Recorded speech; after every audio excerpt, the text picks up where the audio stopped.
Friends, आज हमारा topic है मजदूरी निर्धारण के सिद्धांत, थ्योरीज ऑफ वेज डिटर्मिनेशन। हमने इससे पहले के वीडियो में सीमांत उत्पादकता का वितरण का सीमांत उत्पादकता का सिद्धांत पढ़ा था और काफ़ी कुछ हद तक वो श्रम की कीमत के निर्धारण से संबंधित है। लेकिन आज हम उसके अलावा दूसरे सिद्धांत मजदूरी निर्धारण के संबंध में क्या बात करते हैं, ये हम देखेंगे। लेकिन इससे पहले कि हम मजदूरी निर्धारण के सिद्धांत पढ़ें, हमको कुछ श्रम की विशेषताओं के बारे में पता होना चाहिए। बच्चों, ये हम सभी जानते हैं कि मजदूरी का संबंध जो है वो श्रम की रेम्यूनरेशन के रूप में होता है, यानी श्रम को अपने श्रम के बदले में जो पुरस्कार मिलता है वो मजदूरी कहलाता है। यहाँ पर कुछ बातें ऐसी हैं जो श्रम को अन्य साधनों से अलग करती हैं। यानी श्रमिक जो है वो केवल अपना श्रम बेचता है, लेकिन वो स्वयं का मालिक होता है। दूसरी चीज़ कि श्रमिक को श्रम के स्थान पर खुद उपस्थित होना पड़ता है। तीसरी इम्पॉर्टेंट चीज़ कि लेबर जो है वो पेरिशेबल होता है, नाशवान होता है। यानी यदि एक दिन श्रम ना किया जाए तो वो सदैव के लिए, हमेशा के लिए ख़त्म हो जाता है। तो इस तरह से कई चीज़ें ऐसी हैं और जो कि श्रमिक को या श्रम को अन्य साधनों से अलग करती हैं। एक चीज़ और कि श्रम की मोलभाव करने की शक्ति। श्रमिक मजदूर संघों का निर्माण करके उद्यमकर्ता से, इंडस्ट्रियलिस्ट से मोलभाव करते हैं, बार्गेनिंग करते हैं। यानी वो कुछ सीमा तक ये निर्णय करने के लिए स्वतंत्र होते हैं कि वे अमुक दिन काम करेंगे या नहीं करेंगे। और इम्पॉर्टेंट चीज़ ये कि वो संतानोत्पत्ति करके श्रम की पूर्ति को भी प्रभावित करते हैं। तो ये कुछ एक बातें थी जो कि श्रम के बारे में हैं और श्रम को अन्य साधनों से अलग बनाती हैं। यहाँ पर अब आपको स्क्रीन पे दिखाई दे रहा है श्रम मजदूरी निर्धारण के सिद्धांत, और उसमें सबसे पहला सिद्धांत जो हमने लिया है वो है subsistence theory of wage determination, और इसको हम आयरन लॉ ऑफ वेजेस भी कहते हैं। लोह सिद्धांत, मजदूरी का जीवन निर्वाह का सिद्धांत। हालांकि इस सिद्धांत का संबंध लॉन्ग रन से होता है, यानी ये सिद्धांत दीर्घकाल में लागू होता है या इसके अनुसार मजदूरी का निर्धारण दीर्घकाल में होता है। ये दीर्घकाल से संबंधित है। ये सिद्धांत क्या कहता है कि the wages in the long run tends to be equal to the minimum level of subsistence.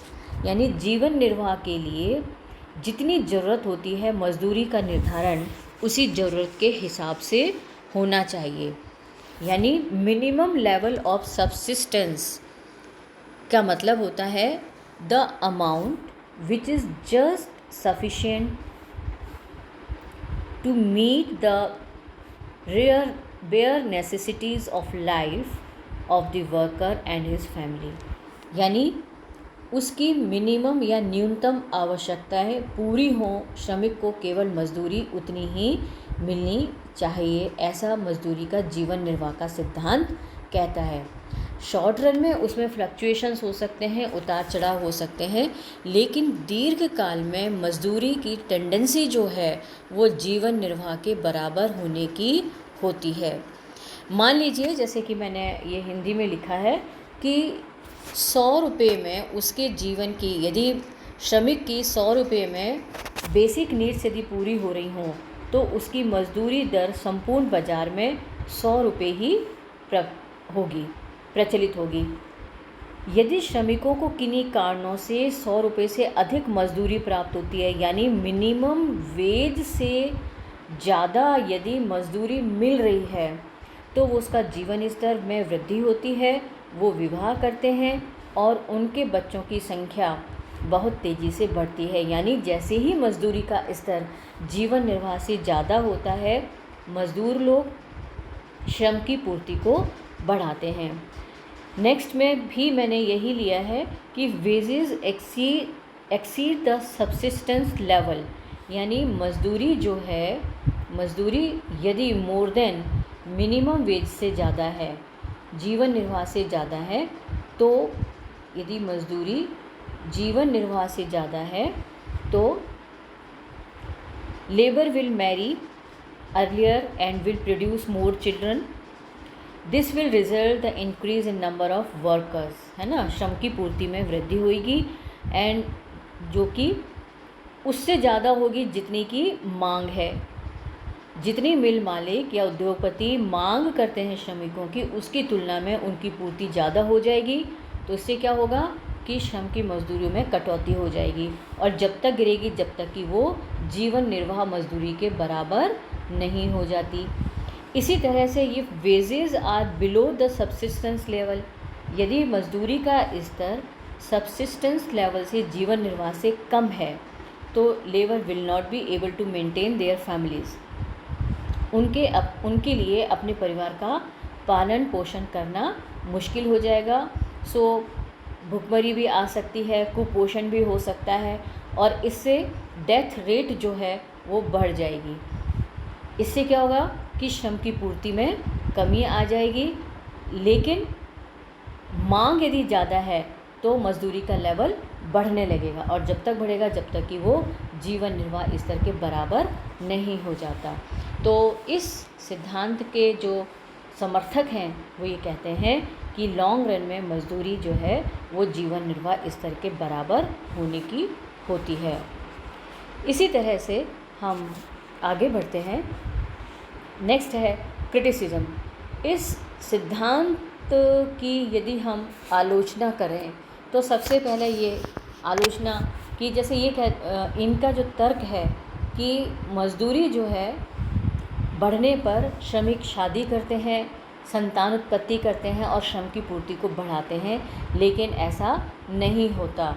व्यवहार में क्या होता है कि वो अपने स्टैंडर्ड को, लिविंग स्टैंडर्ड में वृद्धि करते हैं, अपने जीवन स्तर में वृद्धि करते हैं, ना कि वो ज़्यादा बच्चे पैदा करते हैं। दूसरा ये कि ये जो सिद्धांत है, the theory fails to explain the wage differences in different employment, यानी अलग अलग व्यवसाय होते हैं, अलग अलग उद्योग होते हैं और उनमें अलग अलग योग्यता के श्रमिकों की आवश्यकता होती है। तो इस परिस्थिति में जीवन निर्वाह मजदूरी का स्तर क्या होगा, ये सिद्धांत बताने में असमर्थ है। नेक्स्ट है, ये सिद्धांत वन साइडेड है, एक पक्षी है, यानी यह केवल it ignores the demand side of the labour, ये श्रमिक की मांग की उपेक्षा करता है और केवल पूर्ति पक्ष पर ही ध्यान केंद्रित करता है। नेक्स्ट जो आलोचना इसकी है, नेग्लेक्ट्स द ट्रेड यूनियंस, यानी ये श्रम संघों के रोल की उपेक्षा करता है। यानी जब श्रम संघ काम करते हैं तो वो मजदूरी ऊपर की तरफ तो बढ़ सकती है लेकिन नीचे कम नहीं होती है। सो ये कुछ एक आलोचना है जो कि इस सिद्धांत के विपक्ष में बात करते हैं। नेक्स्ट जो सिद्धांत है that is wage fund theory of wage determination, मजदूरी कोष सिद्धांत, जो कि ओरिजिनली एडम स्मिथ ने दिया था, लेकिन बाद में उसको आधुनिक रूप में या अब जो हम पढ़ते हैं एक सिस्टमेटिक रूप में डेवलप किया उसको जॉन स्टुअर्ट मिल ने, J.S. मिल ने। अब वो क्या कहते हैं कि मजदूरी कोष पर, यानी मजदूरी का जो निर्धारण है वो मजदूरी कोष पर निर्भर करता है। अब ये मजदूरी कोष क्या होता है, ये राष्ट्रीय आय का वह भाग होता है जो प्रत्यक्ष रूप से श्रम की सेवाओं को खरीदने के लिए रखा जाता है। यही पूंजी की मात्रा जो श्रम की सेवाओं को खरीदने के लिए रखी जाती है ये मजदूरी कोष कहलाता है। अब मजदूरी कोष वेज रेट जो है किस तरह से डिटरमिन होती है, वेज फंड यानी जितना आपने मजदूरी कोष रखा है, यदि हम उसको कुल श्रमिकों की पूर्ति से या कुल श्रमिकों की मात्रा से डिवाइड कर देते हैं तो वेज रेट निकल आती है। अब यदि इस वेज रेट को हम बढ़ाना चाहते हैं तो दो तरीक़ों से बढ़ाई जा सकती है, by increasing the floating capital यानी वेज फंड को बढ़ा करके, या फिर जो नंबर ऑफ़ वर्कर्स हैं इनको ना बढ़ने दिया जाए, इनमें कमी करके मजदूरी दर में वृद्धि की जा सकती है। ये भी आलोचनाओं से मुक्त नहीं है। इसकी आलोचना ये है कि मजदूरी कोष सिद्धांत के अनुसार मजदूरी कोष का निर्माण किस प्रकार होता है, ये सिद्धांत ये बिल्कुल नहीं बताता। दूसरी, इट इग्नोर्स एफिशिएंसी यानी ये श्रम की कार्यकुशलता की उपेक्षा करता है, यानी मजदूरी दर का निर्धारण मजदूरी कोष पर निर्भर करता है, श्रम की कार्यकुशलता पर नहीं। तो इस तरह से ये श्रम की कार्यकुशलता की उपेक्षा करता है। And the theory is inadequate to explain the wage differences in different occupation. अलग अलग व्यवसायों में अलग अलग मजदूरी दरें होती हैं, मजदूरी दरों में भिन्नता होती है, तो इनके हिसाब से, इस सिद्धांत के हिसाब से मजदूरी की दर का निर्धारण कैसे होगा ये सिद्धांत नहीं बता पाता। नेक्स्ट सिद्धांत है हमारा marginal productivity theory of wages. बच्चों, ये बहुत डिटेल में मजदूरी की सीमांत उत्पादकता सिद्धांत क्या है, क्या इसकी मान्यता है और इसके द्वारा मजदूरी दर का निर्धारण कैसे होता है, ये हम इससे पहले की वीडियो में देख चुके हैं, इसलिए हम इसको यहाँ पर डिस्कस नहीं करेंगे। नेक्स्ट जो सिद्धांत है वो है मॉडर्न थ्योरी ऑफ वेजेस। मजदूरी का आधुनिक सिद्धांत बहुत सिंपल है, यानी मजदूरी की दर का निर्धारण श्रम की मांग और पूर्ति की शक्तियों से होता है, यानी जहाँ भी श्रम की जिस तरह से वस्तु की कीमत का निर्धारण उसकी मांग और पूर्ति से होता है, उसी तरह से मजदूरी का निर्धारण भी श्रम की मांग और पूर्ति से होता है। जब हम मांग की बात करते हैं तो वो डिराइव डिमांड होती है, यानी श्रम की मांग उन वस्तुओं के उत्पादन के लिए होती है जिनके उत्पादन में ये सहायक होते हैं या इनकी सहायता से जिस वस्तु का निर्माण होता है। So the demand for labour जो है depends on the product it helps to produce. उस वस्तु की मांग पर निर्भर करते हैं जिसके उत्पादन में इनका प्रयोग किया जाता है, और दूसरा श्रम की मांग निर्भर करती है श्रम की सीमांत उत्पादकता पर। तीसरा भी पॉइंट हम ले सकते हैं श्रम की कार्यकुशलता पर, efficiency of the labour and availability of substitutes for labour. स्थानापन्न पर, यदि श्रम के स्थानापन्न अवेलेबल है मार्केट में तो वो श्रम की मांग कम हो जाएगी, उसके स्थान पर हम दूसरे साधन को प्रयुक्त कर सकते हैं। नेक्स्ट है सप्लाई ऑफ लेबर, मजदूरों की पूर्ति। श्रम की मांग इन तत्वों पर निर्भर करती है और श्रम की पूर्ति वेज रेट पर निर्भर करती है, मजदूरी दर पर निर्भर करती है। यदि मजदूरी की दर वेजेस जो हैं वो ज़्यादा हैं तो श्रम की जो पूर्ति है supply of labour will also increase, क्योंकि ज़्यादा वेजेस पर श्रमिक ज़्यादा से ज़्यादा आते हैं, उस नौकरी को या उस काम को पाना चाहते हैं। साइज़ ऑफ पॉपुलेशन यानी जनसंख्या का आकार, यदि जनसंख्या ज़्यादा है तो श्रमिकों की पूर्ति भी ज़्यादा होगी। Age composition, availability of education and training, the length of training period, provision of opportunities for women to work, the social security programme, इन सारी बातों पर सप्लाई ऑफ लेबर श्रम की पूर्ति निर्भर करती है।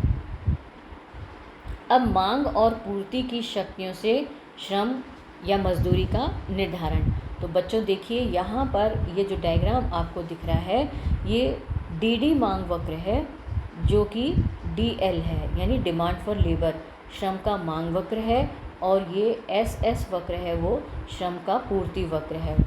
ये दोनों एक दूसरे को एन बिंदु पर काटते हैं, यानी जिस बिंदु पर मांग और पूर्ति श्रम की मांग और पूर्ति बराबर होते हैं वहीं पर संतुलित मजदूरी दर का निर्धारण हो जाता है। यानी 20 रुपये मजदूरी पर कोई भी उद्यमी या उद्योगपति 200 के बराबर श्रम की पूर्ति रखता है, या कहना चाहिए 200 लोगों को रोज़गार देता है।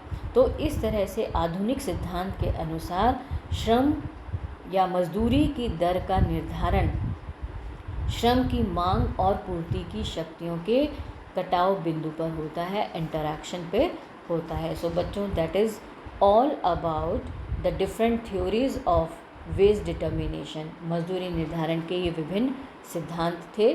Thank you very much.